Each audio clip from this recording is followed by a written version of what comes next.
सम्माननीय प्रधानमन्त्री खड्गप्रसाद ओलीज्यू सिंहदरबार प्रमुख आतिथ्यता ग्रहण गरिदिने बारे सम्माननीय उपरोक्त विषयमा नेपालको मौलिक राष्ट्रिय सम्बन्ध नेपाल सम्बन्ध 1136 हरेक वर्ष झैँ विभिन्न कार्यक्रमहरू गरी भव्यताका साथ मनाउनको लागि एक बृहत नेपाल सम्बन्ध मुद्दा समारोह समिति 1136 गठन भएको बेहोरा अवगत गराउन चाहन्छु।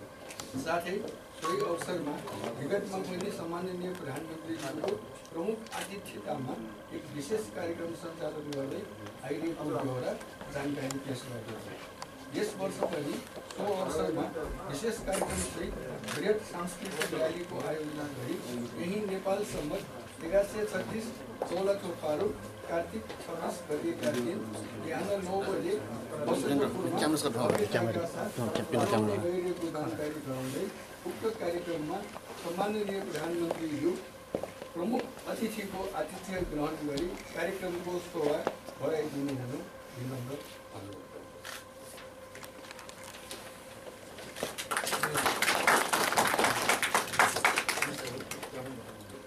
सम्माननीय प्रधानमन्त्री खड्गप्रसाद ओलीज्यू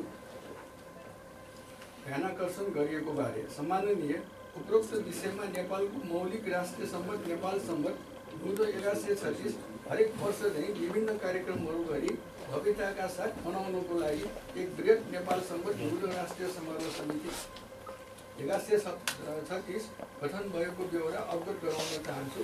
विगतमा तत्कालीन प्रधानमन्त्री डाक्टर बाबुराम भट्टराईज्यूबाट नेपाल सम्बन्धको सम्मान र व्यावहारिक प्रयोगमा ल्याउन नेपाल सरकारको आधिकारिक सूचना विभागबाट प्रकाशित हुने क्यालेन्डरमा नेपाल सम्बन्ध समावेश गरेको थियो भने त्यसै गरी नेपाल सम्बन्धकै नामबाट विधा घोषणा गर्ने निर्णय गरी बजेटमा प्रकाशित गरेको स्मरण गराउन चाहन्छु।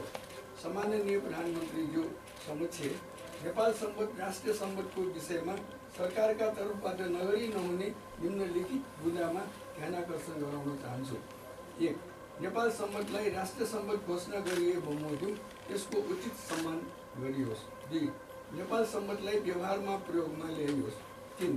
नेपाल सम्बन्धलाई तत्काल राष्ट्र प्रमुख र सरकारी निकायहरूले प्रयोगमा ल्याउने लिखित दस्तावेजमा प्रयोग गरियोस्। 4. नेपाली मुद्रा तथा नोटमा नेपाल सम्बन्धको प्रयोग गरियोस्।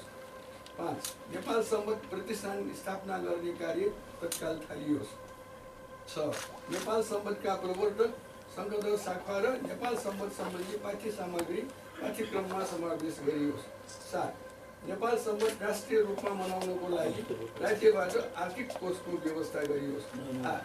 राष्ट्रिय विभूति सङ्घदल शाखाको पूर्ण कोषको शालिग राजधानीमा निर्माण गरियोस्। हामीलाई विश्वास छ सम्माननीय ज्यूबाट यी बुँदाहरूमा विशेष मनन गरी कार्यान्वयन गर्ने हुनेछ। धन्यवाद। आर्थिक सहयोग गरिदिने बारे महोदय उपरोक्त विषयमा नेपालको मौलिक राष्ट्रिय सम्बन्ध नेपाल सम्बन्ध 1136 हरेक वर्ष झैँ विभिन्न कार्यक्रमहरू गरी भव्यताका साथ मनाउनको लागि एक बृहत नेपाल सम्बन्ध राष्ट्रिय समारोह समिति 1136 गठन भएको बेहोरा अवगत गराउन चाहन्छु। साथै सोही समितिको पहलमा वसन्तपुरमा भव्य समारोहका साथ विभिन्न समुदायको सहभागिता गराई नेपाल सम्बन्ध मुद्दा मनाउने तथा वर्षभरि विभिन्न राष्ट्रिय महत्त्वका कार्यक्रम सञ्चालन हुने बेहोरा समेत सहर्ष जानकारी गराउँदछु। सो कार्यक्रम भव्यताका साथ सफल पार्न नेपाल सरकारको तर्फबाट रु 10 लाख आर्थिक सहयोग उपलब्ध गराई कार्यक्रम सफल पारिदिनु हुन विनम्र अनुरोधका साथ सदा झैँ नेपाल सरकारबाट सहयोग मिल्नेछ भन्ने विश्वास लिएका छौँ। साथै गत वर्ष नेपाल सम्बन्ध 1135 मनाउनका लागि नेपाल सरकारबाट आर्थिक सहयोग गर्ने निर्णय भए तापनि गत वैशाख 12 गते गएको विनाशकारी भूकम्पका कारण उक्त रकम निकासा हुन नसकेकोले यस वर्ष सो रकम पनि उपलब्ध गराइदिनु हुन हार्दिक अनुरोध।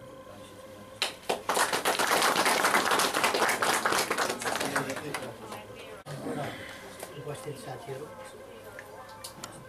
मैले म यहाँलाई स्वागत गर्न चाहन्छु हार्दिक रूपमा। नेपाल सम्बन्ध नेपालको मौलिक सम्बन्ध हो। केही वर्षदेखि पहिलेदेखि पनि यो कहिले अलिकति अगाडि आउने कहिले अलिक जेलमा पर्ने जस्तो हुँदै आएको थियो र यतातिर यसलाई मान्ने कुराहरू अलिक जोड पक्रियो। मैले अलिक अगाडिदेखि भन्ने गरेको छु, एक दुईवटा पक्षमा हामीले ध्यान दिनुपर्छ। एउटा कुनै पनि आफ्ना राष्ट्रका मौलिक कुराहरू, मौलिक उपलब्धिहरू र हाम्रा सिर्जना र प्रचलनहरू जस्ता कुराहरूप्रति हामीले गौरव गर्ने र तिनलाई संरक्षण गर्ने, तिनीहरूलाई बनाउने।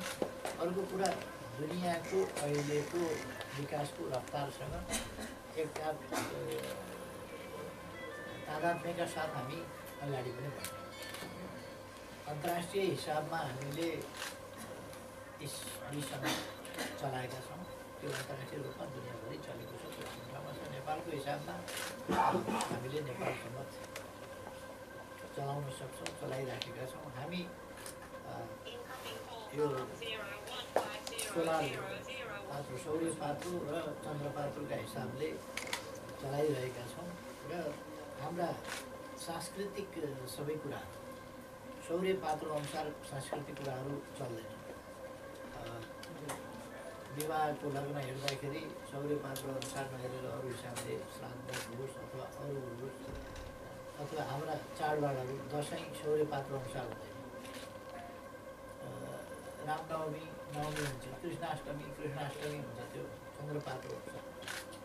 अथवा हामीले प्रचलनमा ल्याइरहेको हाम्रो समाजमा चन्द्रपात्रोको प्रचलन सामाजिक जीवनमा अत्यन्तै जबरजस्त।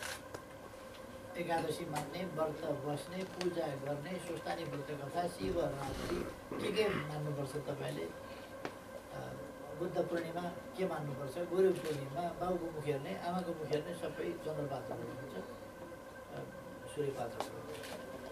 त्यसकारण यो चन्द्रपात्रोमा आधारित कुरा अलिकति यसको ज्योतिषी नै चाहिने खालको र गणना नै चाहिने खालको एउटा छ। सौर्यपात्रो जस्तो सजिलो अलिक छैन। तर यसबाट हाम्रो समाज चाहिँ चलेको छ। पहिलेसम्म सरकारी कामकाज सौर्यपात्रो अनुसार र सामाजिक जीवन चाहिँ चन्द्रपात्रो अनुसार चलेको छ। यी सबै कुरा हामी तिथि, व्रत आदि इत्यादि जे गर्छौँ ती सबै चन्द्रपात्रो अनुसार गर्छौँ र यो पनि चन्द्रपात्रोमा आधारित यसलाई अगाडि बढाउन सकिन्छ। अरू कुराहरू म पछि फेरि यहाँहरू सबैतिर गर्नेछु। अहिले मलाई समयको धेरै चाप भयो, त्यस कारण अरू धेरैवटा कामको हुनाले अहिले धेरै समय डऱ्यौँ। म यहाँहरूलाई स्वागत गर्न चाहन्छु, धन्यवाद भन्न चाहन्छु। अहिले देशको परिस्थिति अकारण नेपाली जनताले दुःख झेल्नु परेको छ। नेपाली जनताको यो समझदारी, यो धैर्यताका निम्ति म धन्यवाद भन्न चाहन्छु। सरकारको तर्फबाट जनताका दुःख कष्ट हटाउनका लागि हामी तदारुकताका साथ काम गरिरहेका छौँ। तर हामी अलिकति एकातिर बढी भर पऱ्यौँ हिजो। त्यसले गर्दा एकजना रिसाएपछि नेपाल अस्तव्यस्त हुने स्थिति, त्यो स्थिति एउटा अनुकूल स्थिति होइन रहेछ। त्यसबाट हामी पनि बिग्रेको छ र नेपाली जनताले दुःख पाउनु हुँदैन थियो। दुःख पाउनुपर्ने कारण पनि थिएन, कसैको केही बिगारेको पनि थिएन। तर पनि अमानवीय ढङ्गले हामीले जे सत्र लिइराखेका छौँ यसलाई, यस दुःखलाई हामी हटाउने प्रयास सरकारको तर्फबाट तीव्रताका साथ गरिराखेको म विश्वास दिलाउन चाहन्छु। र नेपाली जनताले जुन देशभक्ति देखाएका छन् र जुन दुःख कष्टलाई पनि एउटा समझदारीका साथ सहेका छन् त्यसको म प्रशंसा गर्न चाहन्छु। यहाँहरूबाट पनि यो देशभक्तिको पक्ष, सबै नेपाली एक हौँ भन्ने पक्ष, साम्प्रदायिक विद्वेषकारी होइन कि राष्ट्रिय भावना, राष्ट्रिय एकता, सामाजिक सद्भाव यतापट्टि योगदान भइरहेको छ। यहाँहरूबाट फेरि पनि योगदान हुनेछ भन्ने मैले विश्वास लिएको छु। हामीले सिङ्गो नेपाल र सिङ्गो नेपालीलाई एक देख्छौँ, एक देख्नुपर्छ। र अहिले जुन अलिकति भड्काउन खोजिएको छ विद्वेष, आम रूपमा त्यो भड्काउने विद्वेष भड्काउनेहरूलाई त नेपाली समाजले अस्वीकार गरिसक्यो। अब अलिकति केही ठाउँहरूमा अरूका बलमा बढी भड्काउने खालका प्रयासहरू भइरहेका छन्। त्यसलाई पनि हामी सामना गर्छौँ। त्यस कारण म आग्रह गर्न चाहन्छु। कठिनाइ त पर भूकम्प भयो त्यही बिचमा जस्तो भन्नु न यहाँहरूलाई दिउँला भनेर सरकारले भनेको रकम दिन सकिँदैन। त्यो खालको स्थिति त्यो सानो रकम पनि दिन नसक्ने खालको स्थिति भनेको एउटा दुःख लाग्दो स्थिति हो नि हामीलाई परेको विपत्ति हो। यहाँहरूप्रति सकारात्मक दृष्टिकोण छ र सहयोग हुन्छ। मैले यहाँहरूका मागपत्रहरू दिएको छु। धन्यवाद।